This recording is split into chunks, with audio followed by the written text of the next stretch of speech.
double check your calendars, guys. Is it 2011? Because there's a war brewing in Afghanistan. But the U.S. finally isn't involved in this one. It's in fact between Afghanistan and Pakistan. Couldn't have happened to better people. Just why exactly are they fighting? What's going on? And what do we know about this border conflict? I'm Paul, U.S. Army combat veteran. Let's talk about it. Okay, so Afghanistan is claiming they've killed 60 Pakistani soldiers in clashes near the border.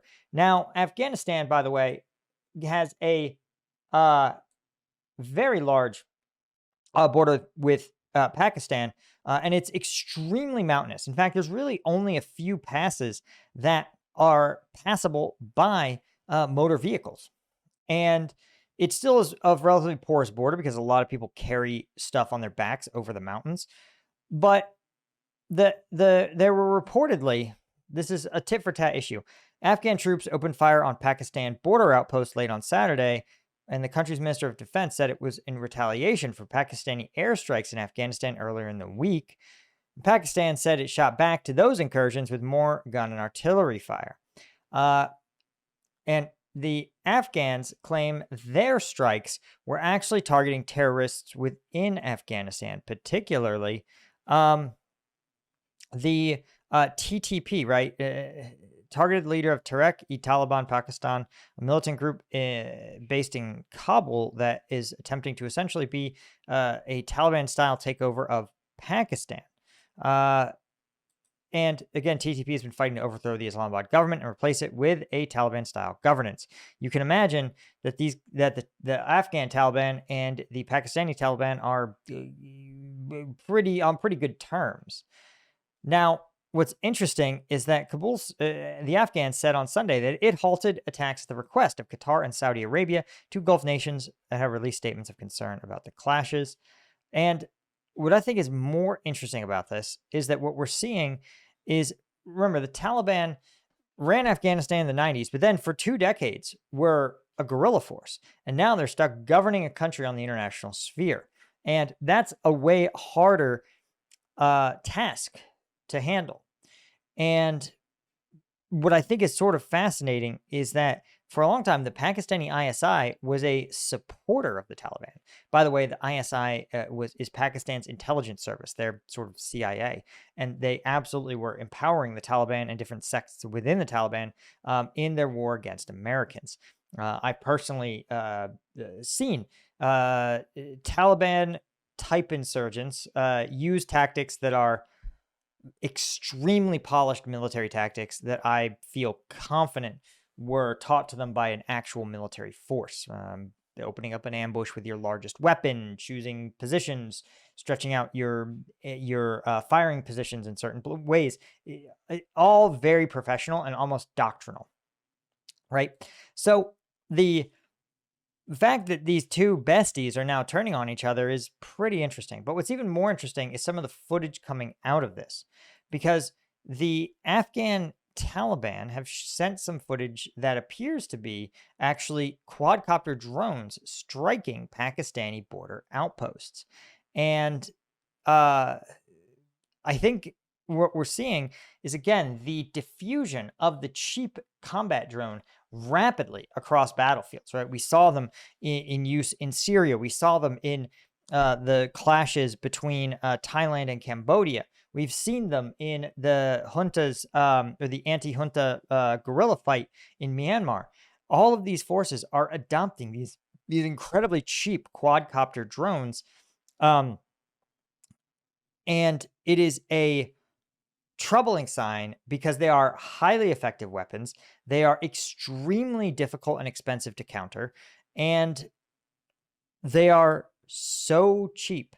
You and I could afford them. And we do, actually. Viewers of this channel have raised hundreds of thousands of dollars.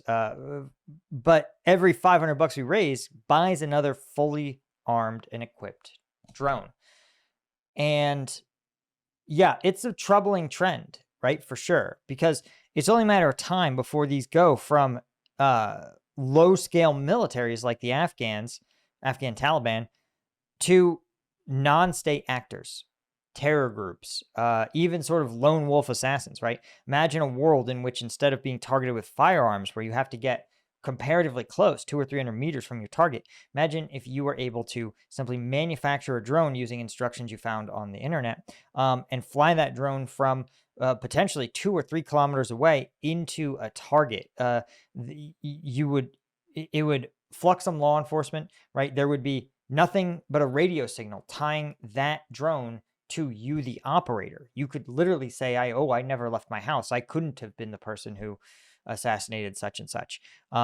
It's a really, really, I think that's a big part of this story here. And it's one of the reasons why you're seeing, despite being low-key border skirmishes, you're seeing large numbers for a border skirmish, right? Remember, the Thailand-Cambodia skirmish was comparatively tiny, right? Pakistan said that 23 of its armed forces members had died. They said, and Pakistan said 200 Taliban have been neutralized. Taliban said, no, we actually lost like between 16 and 18 fighters. And the Taliban said they killed 60 Pakistanis. It's all very confusing.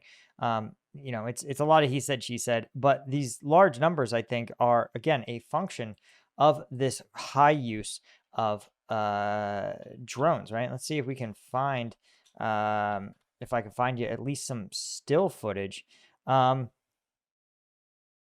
But yeah, this is, yeah, here we go. Here's an example of like a Pakistani strike drone right here. This is from not too long ago, but you can see, yeah, a quadcopter drone. Again, if the New York Times wasn't paywalling out the wazoo. But again, this is just a really troubling direction for things to go, right? Again, and a real sign of how pervasive the modern dronification of warfare has gotten. Anyway, guys, I'm going to keep you posted to see if this escalates. I hope it doesn't. I don't think either side really wants to, because again, usually if you can get talked down by a polite request from the Qataris and the Saudis, especially given that those are 2 U.S. allies, the fact that Taliban are listening to 2 U.S. allies is itself kind of a sign that they really aren't that interested in pursuing this. But I'll keep you guys posted as we learn more. Anyway, thank you to all the folks like Paul Wheeler, Michael Clean, Jeff Davies, Francis Karis, Thomas Anderson, Gina Cuesta, and all of our Lieutenant Tier members. See you in the next one. Cheers.